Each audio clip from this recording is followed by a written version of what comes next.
Hey, what's up, YouTube?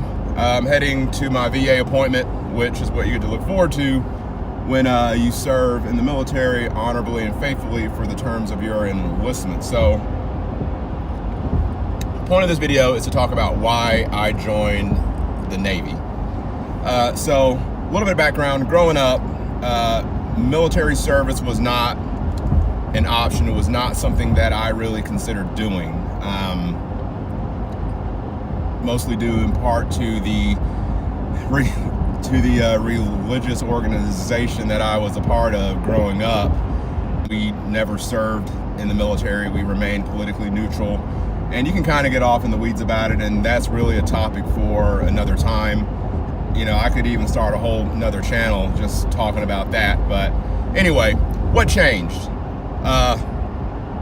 What changed? 9/11 changed. So, September 11, 2001, I was in the fire academy for my old fire department, and we had just got finished doing morning PT, and we were heading back to the training center for classes, and one of my classmates was like, "Hey, did you hear about this airplane that crashed into the World Trade Center?" I was like, "No, I didn't hear about it." So I got in the car, tuned in to the radio, because I thought, you know, maybe it was a little Cessna or something like that crashed. And then the radio stations hadn't really picked up this story yet. I did find one station that was doing live coverage, and it wasn't long after that. As a matter of fact, the time it took for me to drive to the training center, that's when the second plane had hit, and it was that point that I knew that we were under attack. So, you know, lots of thoughts go through your head. Like most Americans at that time, you know, I was shocked, I was angered, stuff like that. Real uncertain about the future and all that stuff. You know, they, you know, were talking about military action, and I thought, you know, well, what if they had a draft? Would I go? Yeah, sure, I would go. Hell yeah, fucking draft me, first one to go. But really, enlisting didn't, or at least going active duty anyway, didn't really seem like an option at that point in time, mainly because I already had stuff going. I was already a paramedic. I had just started a career. You know, to be honest, I really didn't think that what was going to happen as far as Afghanistan and then later on Iraq was going to be a long-term thing. I just imagined that things would just kind of be over and done like Desert Storm or Bosnia. Or I felt that if I dropped everything, then I wouldn't be used, you know, or whatever. So, you know, Afghanistan seemed kind of hot and heavy for a minute, and then we started talking about Iraq. 2002, 2003. Those of you who remember the buildup remember how big of a deal it was. Even at that, I still felt compelled to enlist. 2003, March, I was sitting on my couch in my living room. I was living in Atlanta at the time, and I watched OIF happen right there live on TV.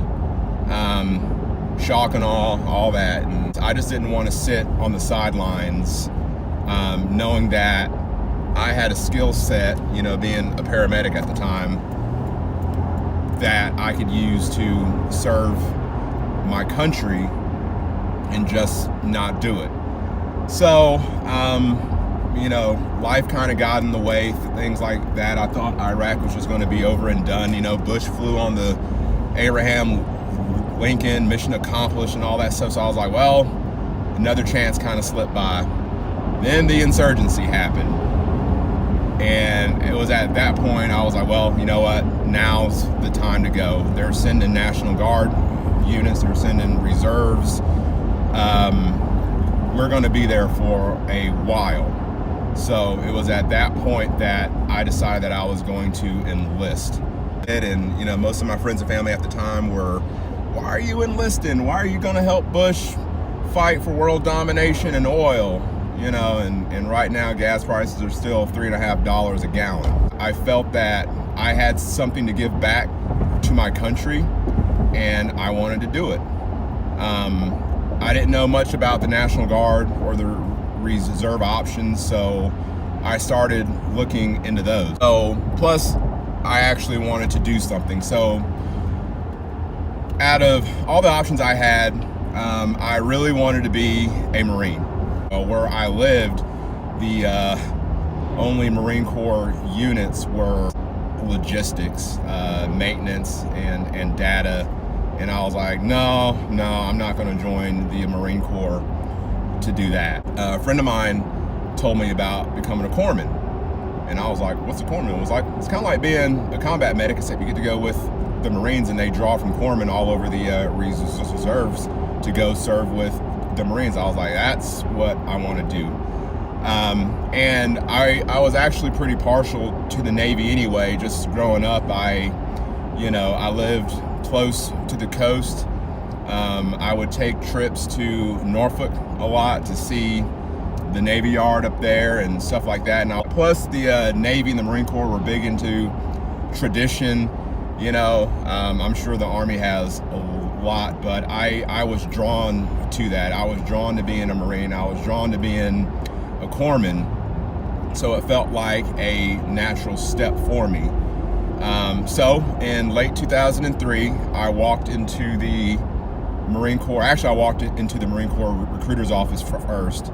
And at that time, I was about 240, 250 pounds, grossly overweight. So I talked to the recruiter. He had me take the fake ASVAB. I scored real high on that. And then he had me do like a miniature PT test, and I couldn't do a single pull-up. And pretty much, so I don't know if anyone's ever dealt with recruiters out there. You walk in, he's like, hey, I'm interested in joining this, that, and the third. They take all your information down because they're just so happy somebody walked in, and they're probably going to start blowing your phone up after that. So he takes all my information down, but when it came to like PT stuff, I was seriously lacking. I couldn't do a single pull-up, and he's like, dude, I can't do anything with you. First off, you're overweight. Second off, you're fucking weak.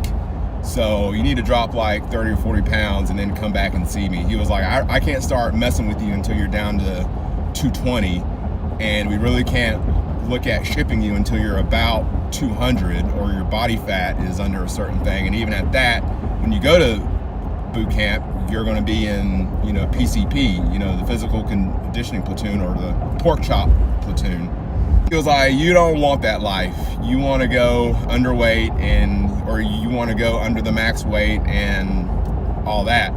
So that piece of paper that he wrote all my information down, he just balled it up and put it in the trash. Like, from high school until that time, the Marine Corps was blowing my phone up like every month, and I had no interest in joining at that time.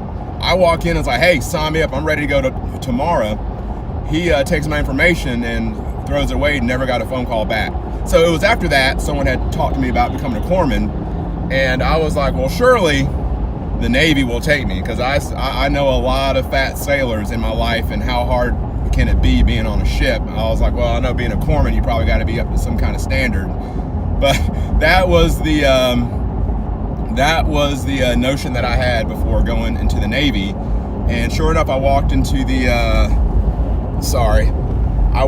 the Navy recruiter, fat recruiter, bless his heart. He was eating some tuna because he was like, yeah, I got to lose weight to before my next PRT. And I was like, hey, came over here from the Marine Corps. They told me I was too fat. I want to be a corpsman. I'm ready to go tomorrow. And he does my height and weight and all that. He was like, yeah, dude, you're still overweight. You need to get down. You need to drop some weight before we can start messing with you. So it was at that moment I realized the Navy says I'm too big. Chances are I'm too big. So and hopefully I can put in an image of what I look like around the time that I joined, or I was working to get in the Navy. Took 6 months and I dropped about 40 pounds to get in the Navy. Whenever I enlisted, I was, I think I was just over 200 pounds, because I had to be I think I had to be 196 or under 23% body fat using their taping method, and I had to make tape. I was going to have to make tape in order to get to MEPS, and I think that's what happened when I got to MEPS, was I had to, once I was overweight, they called everyone back who was overweight, and they taped you, and I got in. It was good. I got sworn in. So that's how I got in. I got sworn in on or about the 24th of October 2004, and this was right before Operation Phantom Fury kicked off, and little did I know that I was going to be right there 3 years after that, in 2007. So that's a little bit of the story of why I got in, how I got in. Definitely was one of the best decisions that I ever made, and I'll talk about why in another video, but for right now, this is just kind of a cold take. I wanted to serve. I chose the Navy over the Army or the Air Force because I'm a big fan of tradition. I knew a few sailors growing up, and I wanted to be a part of that. I like history. I like tradition. The Navy and the Marine Corps is full of it. Yeah, they're full of it. Being an 8404 corpsman, which I'll talk about in another video, how I got down that path, really played well into my personality. I felt enabled me to serve the country in the way that I wanted to serve. I didn't want to be a guy that was doing support or checking bags or doing whatever. I wanted to serve. I wanted to do the job that I was trained to do, and in many respects I did do that. So anyway, I'll get more into some of the things I did, getting out, places I've been, things like that in other videos, but I just wanted to go ahead and do this one in why I joined the Navy. So should you enlist? Maybe. It's not for everybody, I'll tell you that. Many people who do enlist don't serve much past their first enlistment, and then they get out. I thought I was going to go the distance, but I didn't. Things happen. You have different priorities as time goes on, but even if you don't go active duty, I still recommend taking a good look at National Guard or Reserve, and I'll talk about that in another video. And even if you're coming off of active duty, Guard and Reserve really isn't a bad option if you're wanting to continue your service, but it definitely has its pros and cons. Just kind of wanted to put this out there while I was going to my VA appointment and stuff, but this is just something that I wanted to talk about, wanted to get more content on my channel. But anyway, like, comment, subscribe, holler back at me.